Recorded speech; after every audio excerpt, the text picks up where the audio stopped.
Hello बच्चों, तो next हमारा क्वेश्चन है calculate the oxidation number of chromium in CrO5।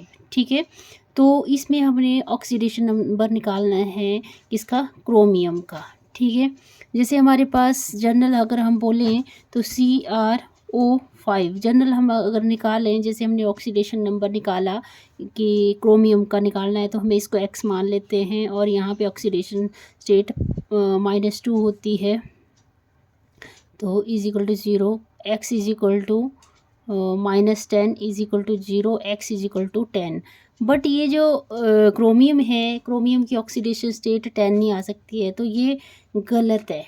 ठीक है, इसका एक्सेप्शनल केस है। ठीक है, इसमें जैसे क्रोमियम का अगर हम स्ट्रक्चर बनाएं तो इस तरह से बनेगा कुछ। ठीक है, एक ऑक्सीजन, 2, 3, 4 और 5वीं क्या लग जाएगी डबल बॉन्ड के साथ, और यहाँ पे क्या है, पेरोक्साइड लिंकेज है। ठीक है, तो यहाँ पे देखें तो पेरोक्साइड लिंकेज जब मैंने आपको रूल्स बताए थे ऑक्सीडेशन स्टेट में, तो पेरोक्साइड लिंकेज में मैंने क्या बताया था कि इसका ऑक्सीडेशन नंबर, जैसे हम वैसे तो हमारा -2 होता है, बट पेरोक्साइड के केस में ऑक्सीडेशन स्टेट क्या होगा, -1। इसका भी -1, इसका भी -1, इसका भी -1। तो ये दो ऑक्सीजन पेरोक्साइड लिंकेज से जुड़े हुए हैं, ये भी पेरोक्साइड लिंकेज से जुड़े हुए हैं। ठीक है, तो अब हम इसका इजीली क्या निकाल सकते हैं, ऑक्सीडेशन स्टेट निकाल सकते हैं। तो क्रोमियम का हमें निकालना है, तो क्रोमियम को X मान लेंगे।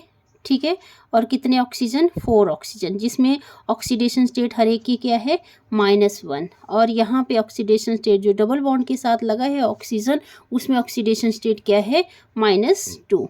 ठीक है, तो यहाँ पे X -6 -2 is equal to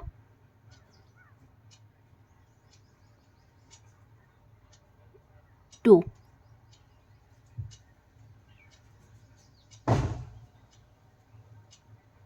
sorry, -4 है। ठीक है, तो 4 -1 इसको मल्टीप्लाई करेंगे तो -4 आएगा। ठीक है, तो ये क्या आ जाएगा, X -6 is equal to 0, X is equal to 6। तो यहाँ पे क्रोमियम का ऑक्सीडेशन स्टेट क्या होगा, +6।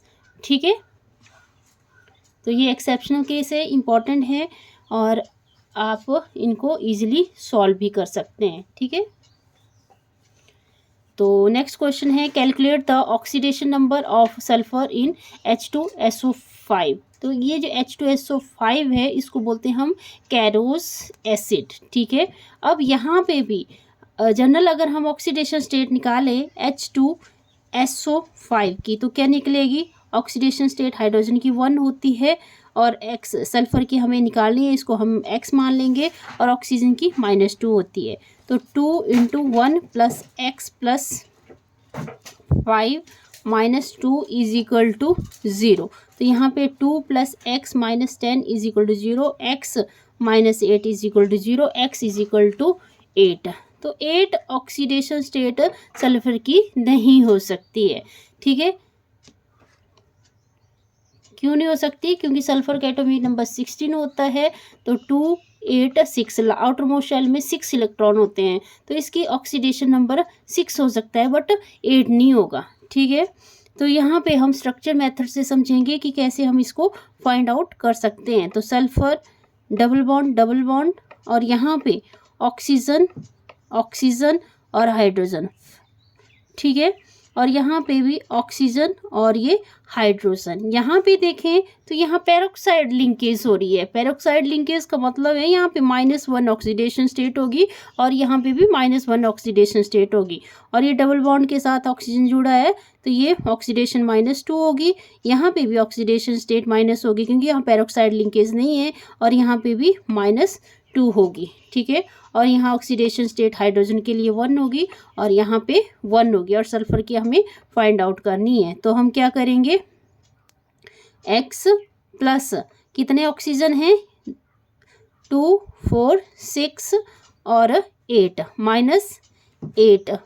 ठीक है, और प्लस हाइड्रोजन कितने हैं यहाँ पे, 2।